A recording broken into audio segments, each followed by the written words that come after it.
You've heard the word. Good morning, everyone. This is Baba Ahnk and Baba Kwabena. We're here for our normal Sunday morning news review and chat and analysis. This is Kemites' view of the news in the world. This is Sunday, the 19th of June, 2022. We're moving into the summer solstice, the longest day of the year. One of the four corners of the 4 points of the cross that we recognize and honor. And so we'll be on the other side when this one ends. Actually, we're pretty close to it right now. You can say that we're right at the solstice because it's 2021, 20th or the 21st. Got a birthday coming up. You got one coming up too, huh, Baba Kwabena, in a couple of weeks Yeah, here? yeah, yeah, yeah. We damn near About three twins in days terms of before age. yours. Right. Right. I didn't know I had a twin until I met you, bro. But here we are, and I guess we had to be older to meet anyway. But anyway, we are where we are, and thank you to the family for joining. I hope you enjoy it. Please like, share, and subscribe. Comment below. I'll get back to you. I promise at some point. And want to improve and continue with the news and the analysis. Excuse me, earplug came out, so I'm in a hotel, but we're going to continue on. All right, let's get started with the news. We're going to start in Africa this time. And I just went through and grabbed some things that seem to be interesting. And we will apply our comedic analysis and Black man world analysis, hopefully come to a different point of view of looking at these headline issues. And here's one that says Sudan's wheat harvest is at risk of going to waste. So there is, Sudan before was the largest country in Africa by geographic size, and that was, of course, the colonial project. And they cut up Africa in I think it was 1885 or 84 at the Berlin conference that made this country called Sudan. And in the north was primarily Arab, not Arab, they're actually Black people, but they consider themselves Arabs. They're Muslims, kind of confused, kind of like what we would call, I think the Western term, we would call them like, what's that? The Louisiana, they call themselves, oh man, Creoles. Creoles. They don't want to be considered Black. They'll say they're Creoles. Same with Sudanese people. You know, in the north, they're Black people who call themselves Arabs because, they intermixed when the Arabs invaded, but they look just like us. And in fact, when I was in college, I met a guy, Hamza, and he was dating a sister who was in med school. And she was fine. And he was okay guy, nice guy, but he would not admit that he's Black. He say, I'm Arab, Arab. Look just like any old, Black person walking Any on the run of the street. mill nigga. I didn't want to say that, but you said it. That was in my mind. It was on the end, and it was on the tip of my tongue, and you just was the tip. You continued it on. Anyway, but that's how they think over there. Just like, you have the people here with this Creole thing or whatever. They want to be anything but African Black. I'm Indian. I'm red. I'm copper colored, whatever. Okay, fine. Be what you want. But guess what? They're going to call you and classify you as. Anyway. Anyway, this getting back to Sudan, they split Sudan up. They got South Sudan and North Sudan. That was, of course, about money. South Sudan has a lot of oil. Sudan is still a rich country, but now they're talking about the North is strapped for cash, and that just doesn't make any sense. But the farmers are not going to. The banks won't buy their harvests. They're trying to sell their harvest to get money to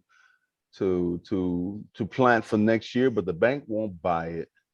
And so the farmers are saying, well, we're not going to plant any crops for next year.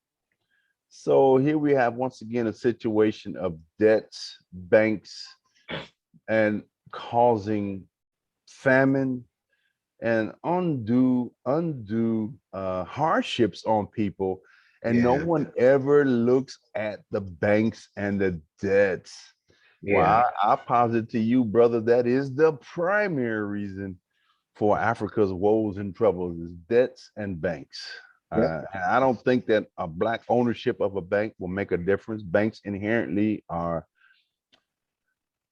capitalist, corrupt, destructive institutions by nature, and they cannot be fixed uh, unless you take away the profit motive. You take away the profit motive and the ability to make money out of debt, make debts-based money with interest that can never be paid back in a musical chairs type scam. You will never, banks will never work out. But anyway, any comments, brother? No, I mean it's atypical, right? Of what happens on the continent. Oh, and not just on the continent. It's more impactful on the continent because it's happened the way it has happened. But it's just interesting that the myriad of issues that exist because of, again, all stemming from colonization. And Yes. so it's you know, sometimes I think I know that, you know, being a Kemite, you have the polarization. So you have the opposite ends of, it's like a stick, and you have the opposite ends of the stick. On one end, you got the poverty. On the other end, you got the wealth, extreme wealth. But there's this middle ground that, you know, makes you comfortable. But it's like nobody wants to be in the middle. They either want it all and take all, but it's like, how do you and how do we balance it out? And I know it's important too that we as Kemites, that we walk in love, but we see who is the perpetrator of these things, and that causes these vast disparities, and we know that they're out to the goal was for Africa to fail, and for them to be raped and pillaged, you know.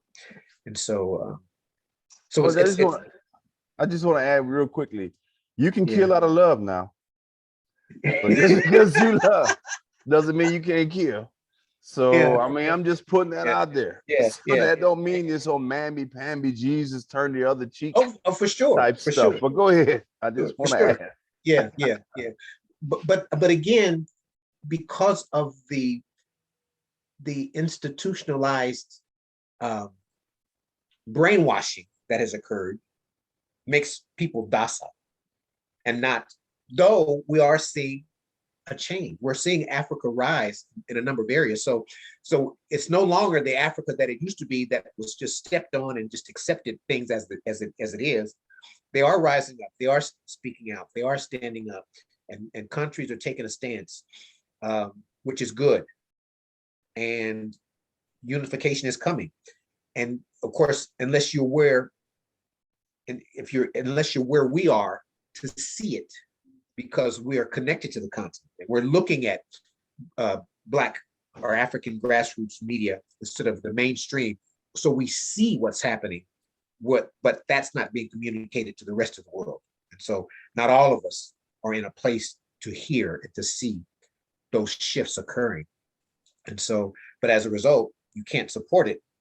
And you don't have a proper perspective of what's happening. So you look down on Africa and what's going on there, and kind of keeps us, again, divided. And that's all a part of the plan, right?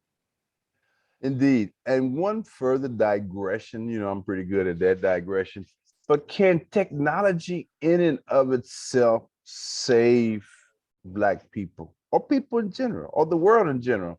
Just as a philosophical question, I just want your opinion, because I was listening to a fantastic program about Bitcoin and how some Bitcoin proponents, or let me be clear, cryptocurrency and blockchain proponents, which we'll come back on to later, but we're discussing how that is the magic bullet to kill the werewolf, the cross to slay the vampire, or as a stake in his heart. And if we could just adopt this magical unicorn called cryptocurrencies and blockchain, we will be saved forevermore, and there will be manna from heaven. And you know, we'll have Skittles and whatever flying out of the unicorn's hiney as he goes overhead with rainbow colors. Go ahead. So I listened to that same broadcast. Oh, you did? And yeah, Okay, matter of fact, good. yeah, and I wanted to talk with you about it. Here we Um, go. We're on the same page oh again, my brother. God. I mean, it was mind-boggling to know, and but why would we be surprised that France would be behind pushing crypto the way they are and making where's Congo. No, this is this was Oh, the Central African Republic.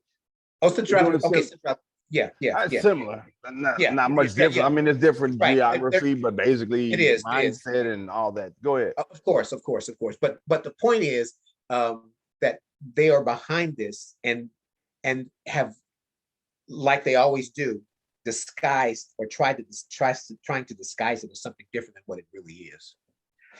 And It's not a again, shit sandwich. I promise. It's not a shit yeah, sandwich. more exploitation of Africa.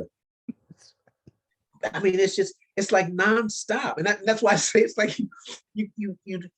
How do you, as a Black person and a Kemite, balance that when you see it happening because you know what they're doing, and it's impacting our people, and it's always impacted our people, and yet it's always ignored.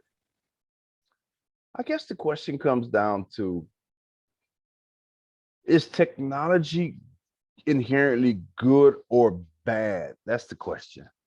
And Can it be inherently good, or can it be inherently bad, or is it neither, or is it both? What? well, I think it can be either or. I mean, it all depends on who's using it and what their motives are. Mm-hmm.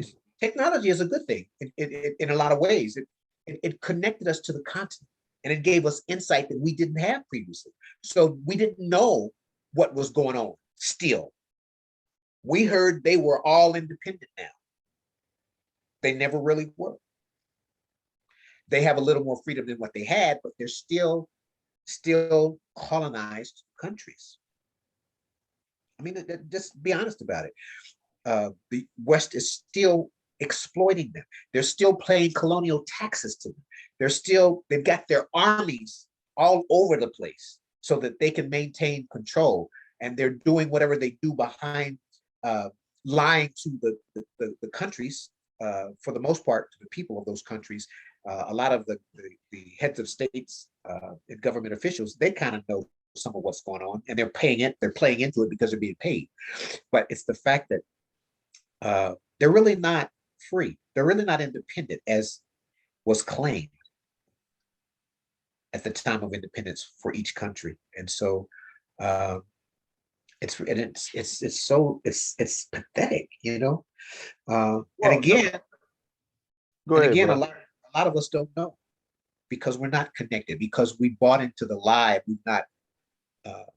We haven't looked outside of our own Western media to know what's really going on.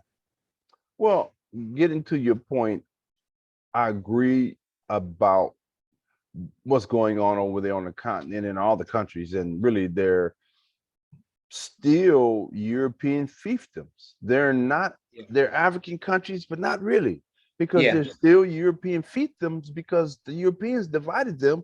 And so now you have these entities, these fiefdoms of European, I don't know, projects in a sense, with countries, or I should say nations, split in half. Yeah. So when they drew the borders, a lot of nations were split. So you have people in one country and then people in another country. One may speak French, and they're family, the same tribe, same group. Yeah. You know, I know between Ghana and Cote d'Ivoire, they split up, you know, on the border, they split up people. I know between Nigeria, all the borders split people. And even with Ghana, on the other side, you got Togo.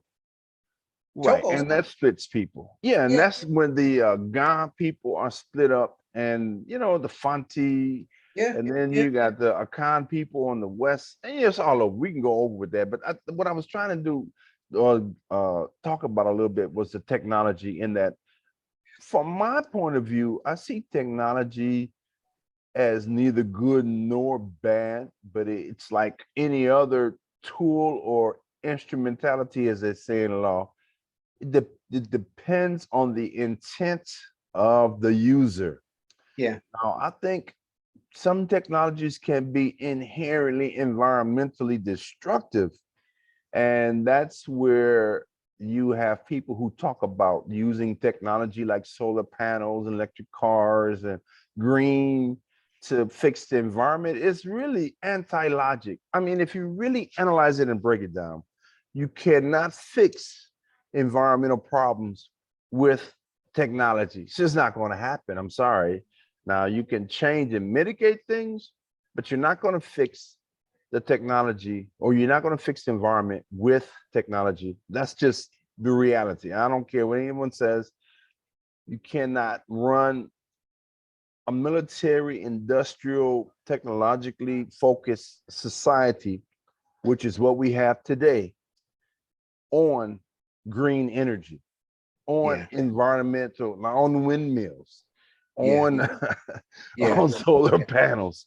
Right. They're naturally destructive to the environment. Like there's a movie called what is it? Planet of the Humans. It goes into it and demonstrates it clearly that the chief source of problems are solutions, and technology will not save it. It needs to be used in a mitigated sense. And that's what the Kemites did. They had technology, advanced technology, but they wanted to keep it controlled, because if it became widely known, that's why they stopped the Greeks and all these folks from learning in these temples, because they didn't have the wisdom to properly apply this knowledge on the planet and would cause disruption, which is where we are now. Yeah. So the Yeah. technology is neither good nor bad, but it's improper use and even widespread use is damaging and deleterious to the people. And that's where we are now. So cryptos, in my view, they have some benefit. And Yeah. for full disclosure, I've owned some cryptos. I bought some, and I probably use some again for a variety of reasons. Right. But to think that cryptos, blockchain, and all that is nothing more than a gateway drug to the transhumanist agenda and will save us all, it's Right. just folly. It just Right. makes no sense. Right. Logic. Agreed. Anyway. Agreed. Agreed. Anyway, you ready to move on with these topics here? I'm gonna be kind of brief because we're kind of philosophizing, but that's what we do. So yeah. Exactly. Anyway, it says here Mali, my favorite country. Mali's withdrawal from the G5 Sahel is effective the 30th of June. So basically, they're getting out of this alliance that was formed under the behest of the French, hint, hint, and it's five countries to fight the jihadist forces. That's Mauritania, Chad, Burkina Faso, Niger, and of course it was uh, and Mali, of course. That's the five. But Mali's like, we getting out of this, man. This is bull.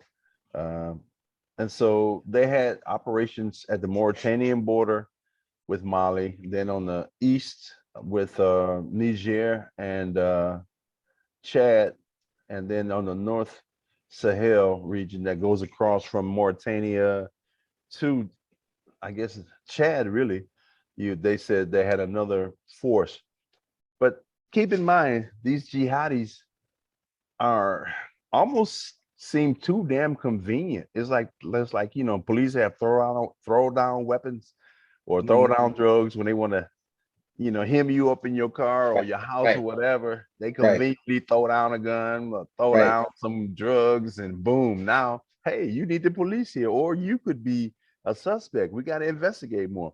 These jihadis are, in a sense, like throw down jihadis, because when Okay. the Muammar Gaddafi fell, all of a sudden his weapon stash was pilfered and stolen and given to all these people, mercenaries, and they're all on payrolls. You can believe it. They're not out because of Allah and all that. Nah, these guys are just paid dudes. They get high, they smoke, and they, just as, what's the term, as worldly as anybody else. They out there to get paid and they just doing this little jihadi thing because they get a check and it just destabilizes and requires France, UN, and other people to be in these countries and keep them from developing who they need to be. So I just Right. found it interesting that Mali said, "The hell with y'all. We're gonna be done with it." And you know, they're scared of Mali, man, because Mali historically has been a country, and they do not want to see the Mali Empire or the Sonra, the Sahelian empires rise again, which I think it's going to happen. It's too late. Yeah. Well, And yeah. they're scared Because, shitless, bro. They don't want it to happen. of course, and of course, as as time goes on, it'll unfold. You know, who will join ranks with Mali? Because I don't believe Mali will have to do it alone.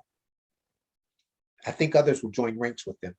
Um, I was, it was something that I want to say, was it Bob Marley said about all it takes is one African country to rise up.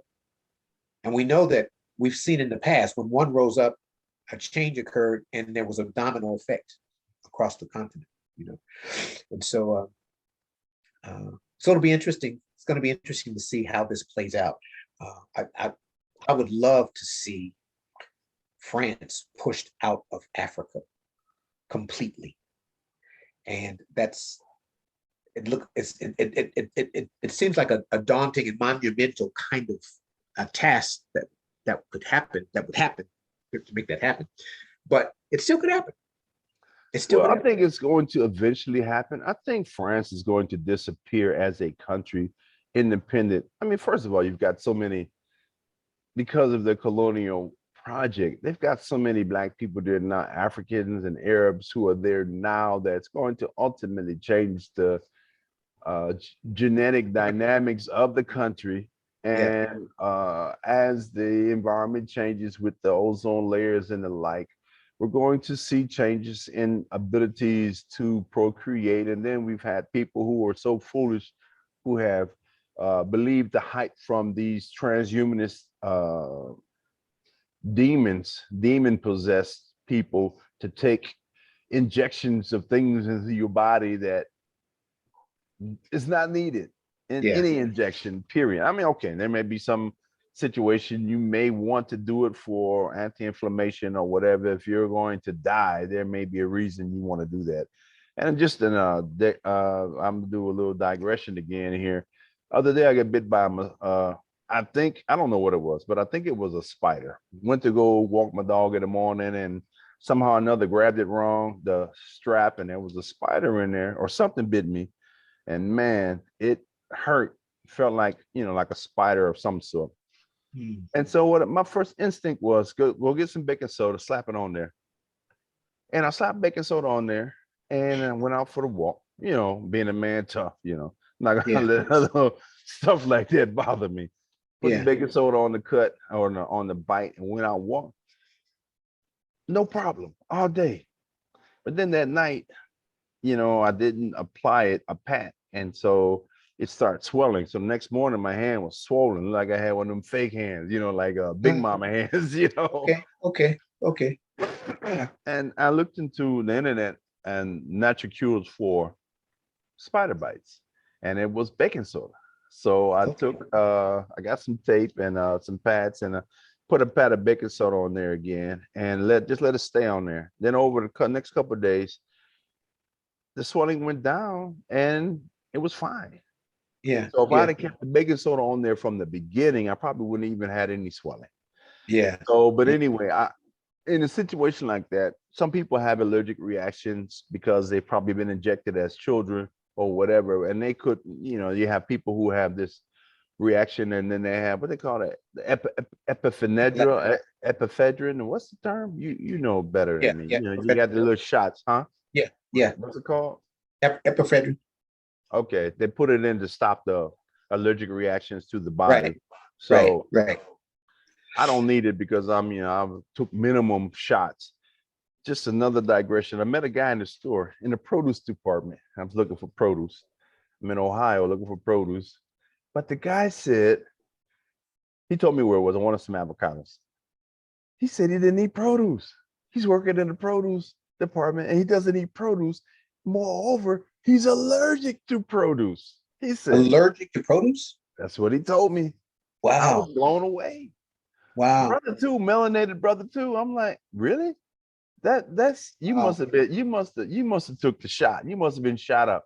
He said, oh no, I ain't take no shots. I didn't take no shots. No, I said, yes, you did. You had to. A long time ago. He said, Yeah. okay.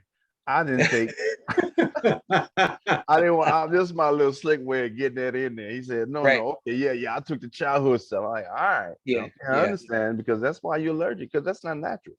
Right. To be Right. allergic to produce, really? Right. Right. Right. Wow.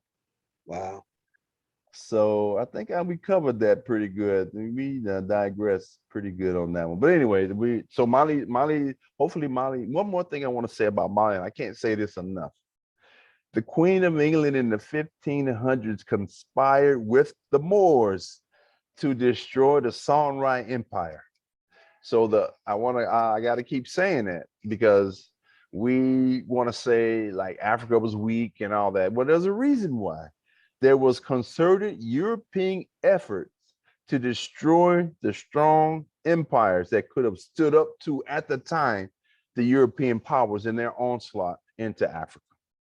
Anyway, Yeah. moving on to the next topic, and this is one that near and dear to your heart. Congolese soldier killed on Rwanda border.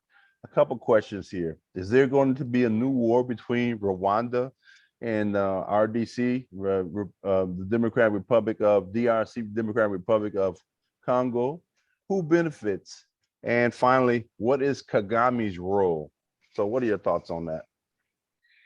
I hadn't heard about that. Yeah, this I is don't. recent. I just grabbed some top headlines so we could talk about it. I think it's Yeah. important. Go ahead. Yeah. I don't have an opinion one way or the other. I don't. Just because someone was killed on the border. I mean, there has to be more to it than that. Well, and that's another thing. Because I had read earlier in the week that there was some tension. I saw Kagame in uniform, military uniform, fatigues, whatever, with the troops training, talking about some upsetness with the Congo. And, they've been in the Congo just causing a lot of trouble over the past years. Yeah. And Yeah. Because they've so, aligned. They kind of aligned with Europe, right, to help do some stuff along with South. Didn't they have some involvement with South Africa too? and And that's why apartheid. Kagame is an interesting character. And I'm wondering, I'm still not thinking that I don't know. He confuses me because one hand he allies with the oppressors, and then on the other hand, he seems to be trying to do something to help Black people. And maybe he's trying to split the baby, so to speak, or balancing act to stay in power because, his disruption of Congo allows for the Congos continue raping and pillaging. A lot of the coltan or columbium and tantalum, which are the heat sinks and required for computers and chips, they call it coltan. Yeah, they call it coltan, of course, but it's columbium and tantalum, the scientific names. They're mined mostly by children. And these Elon Musk batteries for their cars require tremendous amounts of rare earth metals, which are mined by children and are not recyclable and have horrific effects on the environment. So these people thinking they're being all green and environmentally friendly by recycling. Now, we talked about that before. That's a scam. But using green technology like battery powered cars, they're fooling themselves. It's absolute idiocracy. It's amazing to me how foolish people are to think that this green stuff is environmentally friendly. It is not. And so could this Congolese action on the border, they say a soldier shot at the border, be a prelude to further military incursions by Rwanda into Congo to continue destabilization and continue raping and pillaging of the country? Just a thought. I don't know. So it's interesting to hear this. I'm going to interject a couple of things that are new in the news regarding Rwanda. Rwanda is hosting a conference, some kind of summit for the UK. For the UK. The UK. Wow. Okay. So there are two things. That's one thing. And the other thing is, this deal that he made with the UK to take in refugees. Right. It's got some problems. Okay, go ahead. It's kind of falling apart. Now they've already paid him, but the first plane of refugees. The hustlers players always do. They get the money first, right? Yeah. You always get the money first. If you don't hold it, you don't own it. The first plane that was supposed to leave for Rwanda at the last minute got held, and the courts are involved. Now, apparently the courts had been involved originally and said this was allowed. That's what I remember seeing. So they've changed that. So something happened over the last couple of days, and the first plane was getting ready. It was getting ready to take off, and they recalled it. Wow. And so, and there are apparently all of these unethical and humanitarian violations that have occurred with this. But why at the last minute? I mean, this has always been, it's been known. This deal has been in motion. Why at the and it's already been to the courts who approved it. So I don't know. I'll have to go back and do some more research to find out why at the last minute was it recalled. And though an attorney that's representing the case said that it's only temporary, because that's not right what happened. But I'll have to go back and do more research to find out what happened to cause it to stop at the last minute as the plane was taken off. And then the money that Kagame got from this, these refugees were given free housing, given a stipend every month, were given in UK or in Rwanda. In Rwanda. Okay. They have an orientation program that they set up for them to tell them how the country operates, about the process and how it works as them being a refugee there. It included sports and entertainment in the package. Wow. It's like, for real? And so I'm like, wow. And so they've created this whole program around these refugees, that refugees are living better than Rwandans. So that was kind of interesting. So those two things happened this week, where there's this summit that's happening, and and they're hosting it for the UK in Rwanda. I'm like, interesting. Yeah. Well, nothing is ever what it appears in the news. That's why we're here, to try to dig through the dirty laundry and see and look at alternative theories to understand what's really going on. And in my view, I think that they're wanting to form some type of alliance with Rwanda right in the middle of Southern Africa, at the highest point, at a powerful place to pivot and control all around that area. Yeah, because you got the Eastern African Federation that has formed, right, making it the largest state, right, in all of Africa. I agree, it's huge. But I'm thinking also, just from a military perspective, with his troops, he's apparently has very well trained army and very well provisioned, whatever, a lot of arms.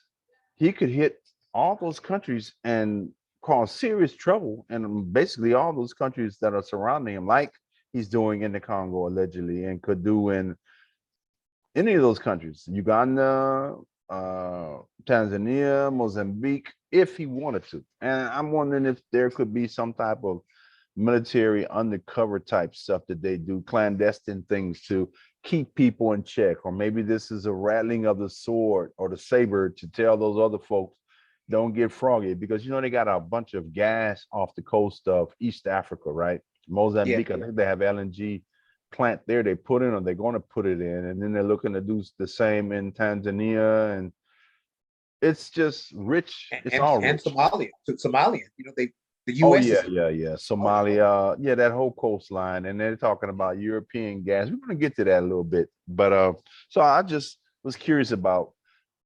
Kagame. So look into that, and let's do a little bit more deeper dive on Kagame and what he's doing over there in West and East Africa and Europe in general. And moving on here, it's 11:25. Uh, I saw something here about South Africa.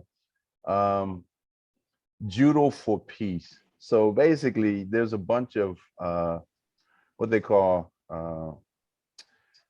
immigrants coming into South Africa, economic immigrants, right? Because there's poverty in the country, in the continent, because of a variety of reasons we discussed. But so they come in, and of course, there's bad feelings between the immigrants and the the native locals. South Africans. Yeah, the locals. So what they're saying they're doing, they're taking children and giving them, it's like 50 or 100, something small number, paltry, putting the children together in the school to learn how to do judo as a way of, I guess, conflict mitigation. Uh, and I was just thinking about that.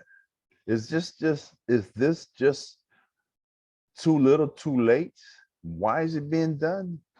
And is it just smoke and mirrors to hide the real problems? Because the real problem in South Africa is that it was stillborn when it was reborn or rebirth when Nelson Mandela came in and did his little song and dance, and precursor to Obama or Biden Yeah. move.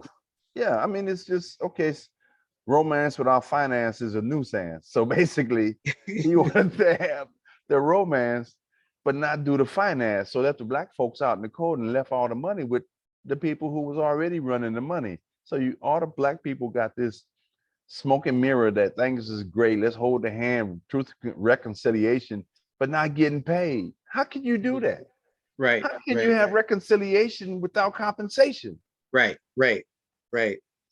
And so this to me is just another attempt to try and put lipstick on a pig of the catastrophe that South Africa that's going to explode. It's just no three ways about it. The people at some point are going to explode, and they've got the little puppets in power now, but the people are living badly. There's a few who are getting it here and there and there, just like here in the US. The US is the model. You get a few Negroes, give them a few coins, and then the Reverend Chickenfoots and other people tell you, oh, just hold hands and we don't just Kumbaya. kumbaya, let's pray about it. Or let's have a protest. March around the city hall 3 times. They're gonna see if it fall down. Or was it 7?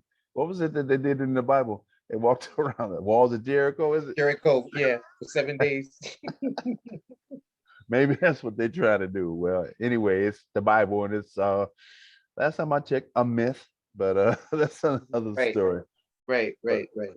okay, one final thing in That- South. Well, no, I got a that- couple more things, but go ahead. What were you saying? yeah, I was going to say, in this is in line with South Africa too. I I pulled up my phone to try to research it while we were here. But um, Julius Malema and the EFF marched to, I want to say, to Johannesburg, to the French embassy about 3 weeks, a month ago, and told them to get out of Africa.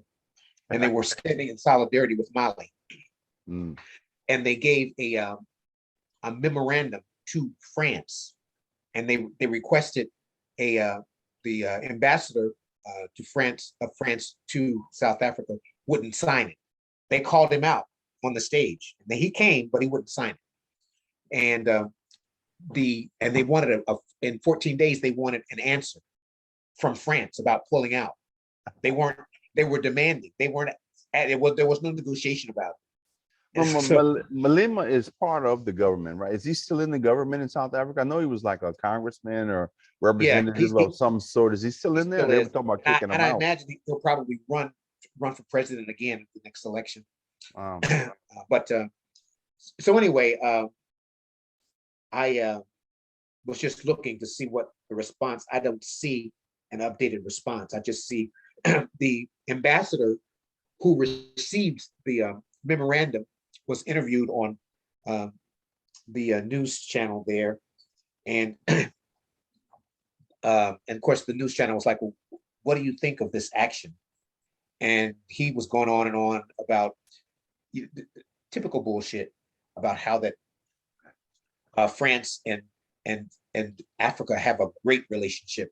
He never said anything about the checkered past, and of course they never do, because if they do that, then they would have to do something else like reparations or taking responsibility for what they did in colonization and pay back all of that money and then make adjustments on what they're currently taking.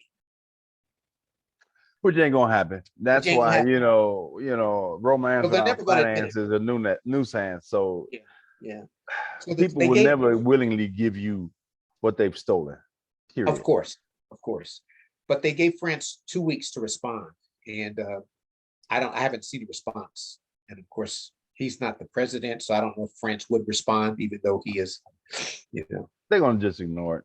But it's good that he's making that effort, and I think that builds at least awareness amongst the Africans and then the diaspora too, and it points more towards this country you talked about that they're looking to form, and African, what they call it, Pan-Afrikanism in general, which I think is to be embraced. And we have Pan-Europeanism, which is practiced and is unspoken of. Of course, we just call it by its normal name, whiteness. We all white, we're gonna stick together. That's Pan-Europeanism, and us, we're not supposed to do it, but anyway, interesting. We become a threat. We're a threat, and then we're haters, and we're racist and all this other stuff. Anyway, moving on. IMF in Zambia, they're to support a bailout, and a new debt is agreed for September, which is ridiculous. Again, Zambia, extremely wealthy country, all kinds of money there. Why are they in debt? They defaulted on $17.3 billion loan from the IMF. And then so the IMF is going to give them a bailout of $1.4 billion in December for economic reforms, which basically means we're going to continue to rape the country and rape it more. We're going to take everything and put tolls on everything to get our money back through this debt. A country is a sovereign. They have no need to have debt. They can create the currency by the stroke of a pen with no debt. And that's what Hitler did. And that's why he was so hated, because he was able to lift Germany out of poverty into the first world by the stroke of a pen. And that's why he was so demonized.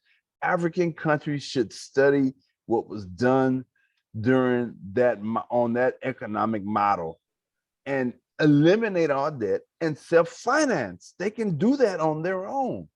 Is Zambia francophone? English. Okay. Right. But I just found it interesting that it's the same game, man. Debt, money, rape the country. All right, moving on. Ethiopia, it says that the president Abiy says that there's a body formed to negotiate the rebels in Tigray rebellion. So there's a rebellion, of course, civil war going on. He's formed a body to negotiate. He hasn't started negotiating, but they're getting ready to start negotiating. So it's a hopeful sign. Let's hope they get that squashed away. We don't need that fighting and killing. Right. Okay, and then they said that wouldn't it be nice if all of that aggression was turned towards them? See, there you go. We on YouTube, bro. I didn't say who they was. Well, I think first of all, you got to basically do some clarification on what's actually going on and look at the Haitians and study them first. And I think once they study the Haitians, they'll have a pretty good model of how to move forward. And I'm not calling for violence against anyone. I'm just calling for understanding and knowledge and, peace, Peace and rightfully hair grease. administered.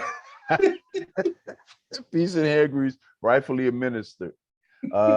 Okay, moving on. And UN Eritrea troops shelled school in North Ethiopia. So I'm looking at these headlines too. Why would the Eritrean troops shell a school in North Ethiopia? Did they do it?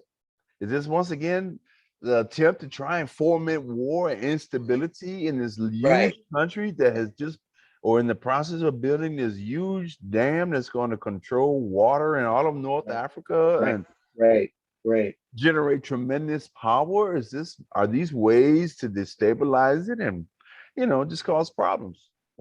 Questions, only questions. And then I'm going to see that I saw something where it said that the world's most neglected refugee crises are all in Africa, and they're talking about the DRC. 1/3, or 27 million people, and 1/3 were hungry last year. So you're talking about basically the whole state of Texas. Talking about Ohio, Indiana, Kentucky for sure. Were basically starving last year. Is that coming here? Wow. Does the sword swing both ways? They're talking about food crises here. You can't get food on the shelves. What is it? One hand wash the other. What goes around comes around? Are they going to try and do that here in the U.S.? Are we going to have famine like that here? Who knows? I don't know. What are your thoughts on that? And then who's really behind all of the famine? Right? All of the food plants burning down. So there's a bunch of plants that produce food that burnt down. Baby food shortages here in this country. Why? Exactly. Why? And then why are there the food shortages that now they're experiencing? Because I sent you a clip today about a farming co-op in Ghana that's made up of diasporas and continentals. And they were talking about they have this incredible idea that they put together where they didn't know each other initially, and they decided they met on Clubhouse somehow. There was something in Clubhouse that connected them, and there's about 7 of them who were all living in the U.S., though most of them are continentals. There's a Nigerian guy, there's 2 or 3 Ghanaian guys. And one of the Ghanaian guys married one of my homegirls from Kansas. And she's in the video. They're being interviewed by, I don't know if you know who Wadamai is, but he's the largest YouTuber in Africa. What's his name? Ghanaian, Wadamai. I heard of him. He's in Ghana, right? He's in Ghana, yeah. Right, because he was with Dr. Mumbi one time, but go ahead. He was on Mumbi's show one time. That's been a few years back, a couple, 3 maybe. But anyway, so anyway, he's interviewing them about what they're doing, and what they've done is they bought all of this acreage away from the inner city, and they each have different parts. Like one is growing corn, one is doing chickens, and so they're all working together, and their properties are connected. And they're planning to have the farming be the center of the community. Wow. And to trade with each other. So the one who has chicken will trade his chickens for the one who has corn. Right. And plus the manure for fertilizer. Yeah. And so they put out a plea for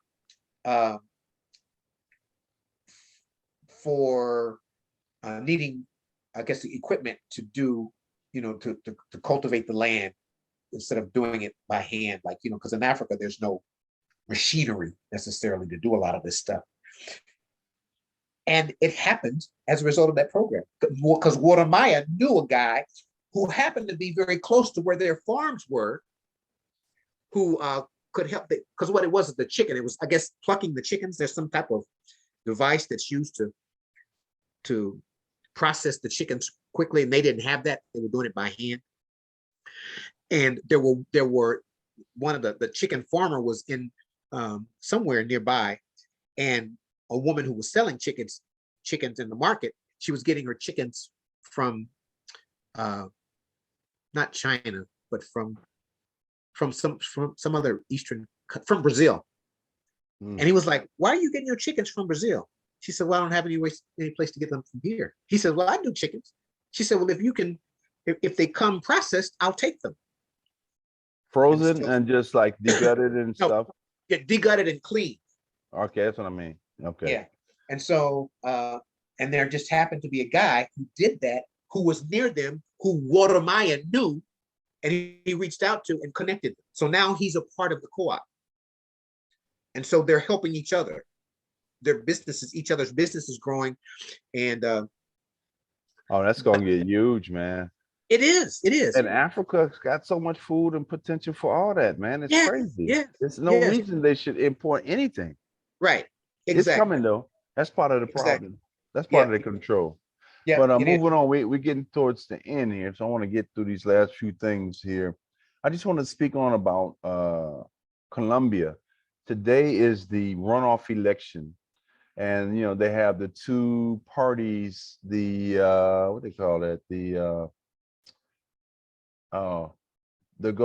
Gustavo Petro, who has the Humane Colombia Party, and Rodolfo Hernandez, who has an independent party, and Gustavo Petro has a black woman running mate who was a human rights activist, sister down with the cause, basically, against and her hermano is kind of like more like a Chavez type guy, so he's well hated in the business and mestizo community.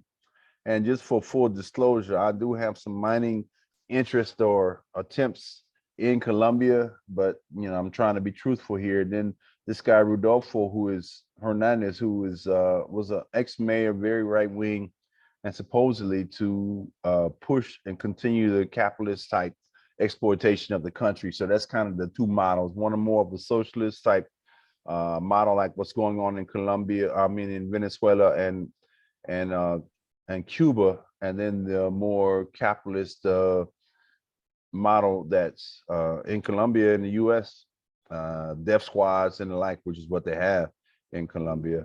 So it's going to be interesting after today what happens there. Yeah. So keep your eyes out. And like I said, our sister Francia Marquez, just hope she wins. Not in an Obama way, but she sounds like they're really down for the cause. They want to take care of the people and spread the wealth around, because Colombia, once again, is a very rich country, and it's concentrated in the hands of a few. And there's a lot of black people in Colombia, a lot of black people. So a few other notes. It's only a 4-year term, and you can only run one time, and you can't run again, period. And you can't like run one time, you know, do a 4-year term, then miss a 4-year term, then run again. Once you run and you're president, that's it. And that's interesting. I don't know if that's good or bad. I think in some ways it's good, in some ways it's bad. You get a good leader, it could be bad because he's out in 4 years. Right. Look at Russia. You know, Russia, they've had the same leader for 20 years and they've made strides, bro, to become a world dominant force again. So anyway, we can talk about that another time, but it goes back to bankers and the like, in my opinion, and my feelings on democracy. All right, and here we're going to get to the U.S. real quick. More, did you have anything to say about Colombia, bro? I kind of went by there fast. The only thing is that, you know, democracy. No matter how good a candidate looks to be, it's like in politics, it's hard. It's hard to trust. It's hard to believe that they're going to do any good if the candidate that seems to be more pro people and pro all the number of things that this Gustavo and his running mate are trying to do. It's like his name is Petro the Rock. Petro. The Rock. Yeah, but is it really? Is it again? Everything's an illusion, and especially at the governmental levels, it's so hard to believe that anybody really cares about the people. Yeah, but we'll see. We'll see. Moving on, the U.S. is in crisis because of Russia. Of Russia, course. Russia, Russia. Not the decisions that Biden made about sanctioning them and cutting off their oil and all this other stuff. It's not. It's not the U.S.'s fault at all. It's the Russians. Uh, and then we have, of course, the Ukraine military is about to collapse. They're preparing us for that, even though we've sent them at least 55 billion into that black hole. And Right. we've been told that they just around the corner. They're about ready to rout the Russians. They're going to win. They think they That's what can. they They think they can. They think they can. And now you know what? The curtain is about to be pulled back, and they're going to see the bloody mess that is Ukraine, and that how Russia basically is going to have their way with them, take the whole Yeah. southern region, and Yeah. just leave a rump state, and there's going to be a collapse. And of course, all these billions that they've sent, it's going to just be gone. Yeah. It's going to be gone. Yep. And people starving, homeless here in the U.S., of course. Of course.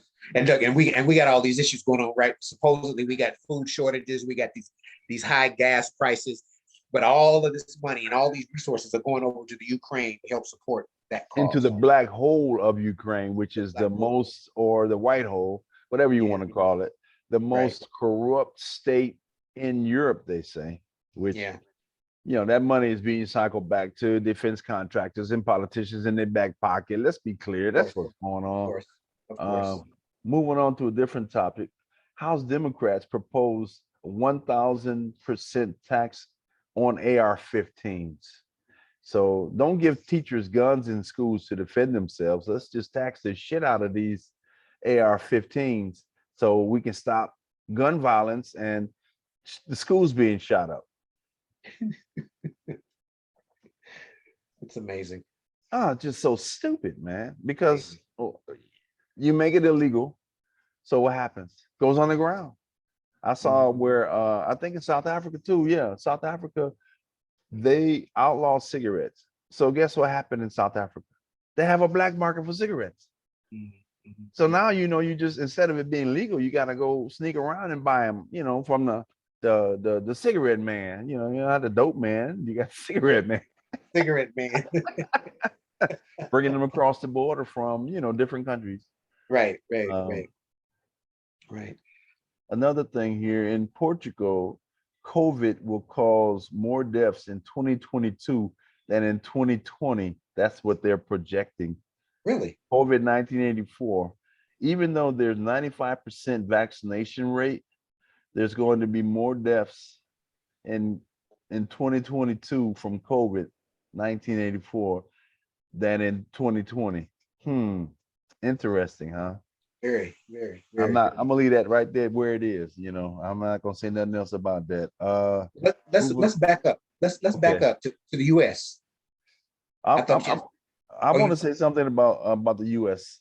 Here, I want to say that Jay-Z has allied with this guy named Jack Dorsey, who is over Twitter, and they're basically starting a crypto university project in the Marcy projects from where he grew up at, and that he went in and threw out a bunch of flyers, just a bundle of flyers, just dropped them on the floor and said, we starting this university and we're gonna give you $20 and, you know, access to the internet for you to learn about cryptos, and, you know, good luck. And the people are rejecting it, like, this is full of shit. This is crap. You know, it's good you could give out the turkeys and the toys at Christmas and Thanksgiving, but this crypto stuff, man, nah, we ain't with that, bro. We broke already. How we gonna do the crypto stuff? So I found that interesting because you know, Jay-Z ain't nothing but sellout Negro anyway. That's my opinion. I got no love or hate for the guy. It's just observation of what he's done. But anyway, that's back in the US. You had something else you wanted to add, because we're getting near the end here. So yes, and I just wanted to throw this in. So the Dems are in trouble with the upcoming election, as well as the 2024 presidential election. And so they have the black vote supporters have diminished. So Miss Michelle Obama went on the circuit. Really? Yes. And they're engaging the Divine Nine again. and that she had some big meeting last week, and she called all of these Black celebrities. And the takeaway from the meeting was that you don't have an option not to vote. Says who? That's not the exact quote, but the quote was it was very interesting.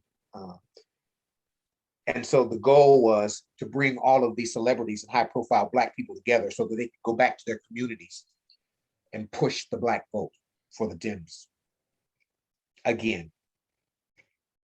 Charlie Brown, Lucy in the football, same play. We're gonna be Charlie Brown Negroes again. Again. Charlie Brown Negroes. Anything else, bro? No, that's it. I didn't know if you'd heard about that, but no, I didn't. I'm glad you brought that up. Charlie Brown Negro play on one. Yeah. No, one final thing I want to add, and I just want to take a stab at my Mercedes Benz holders or drivers, even though they're supposedly good cars and all that. I don't own one. They're talking about that the sanctions that Washington has on Russia and Germany will cause the parts and repairs and the like for Mercedes-Benz vehicles to just go through the roof. So now you're gonna have your Benz, you're gonna get broke, gonna break down or whatever. What sanctions are on Germany? Well, what it is that German industry, because of the sanctions on Russia, they get 40% of their natural gas to drive their plants from Russia. So now they can't get that gas from Russia. So the plants are going to have to shut down. So now they can't make the parts.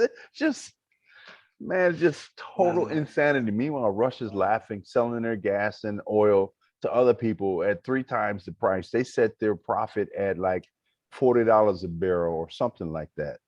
So anything above 40 is profit. So now it's 120 or whatever, and they're selling it at a discount. So they're selling it at 100 to India and China, and they buying it hand over fist. But even still, at $41 they make at $40 they make a profit. The oil was like 60 or 70 before Biden came in. But now they're selling it at 100. That's 2.5 times what they had planned for. They're making money like crazy. Russia is. You think they care? Right. You think Russia cares? Right. And you know, Europe has been in Africa trying to get gas when they've already told Africa that that oil is not green.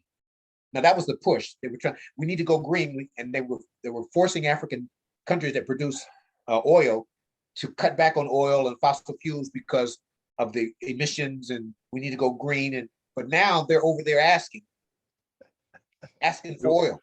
Do as I say, not as I do, huh? Right. So I'm trusting that African leaders are marking up their prices. Well, they should, but unfortunately, the sad part, a lot of these African leaders, they've made such horrible deals with these oil companies. Like they'll get 10 or 20%, and the oil company will get the other 80, 70, 80%. It's just a bunch of crooked stuff. And then meanwhile, they'll leave all the pollution and poison there in Africa. Just another bad deal. But anyway, brother, I think we're coming to an end. We're at the end of our time here, and I want to keep it to an hour, a little bit over, but it's okay.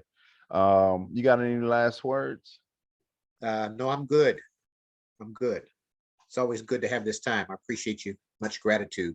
Right, brother. So I just want to bring this even while you in Ohio, you still own it.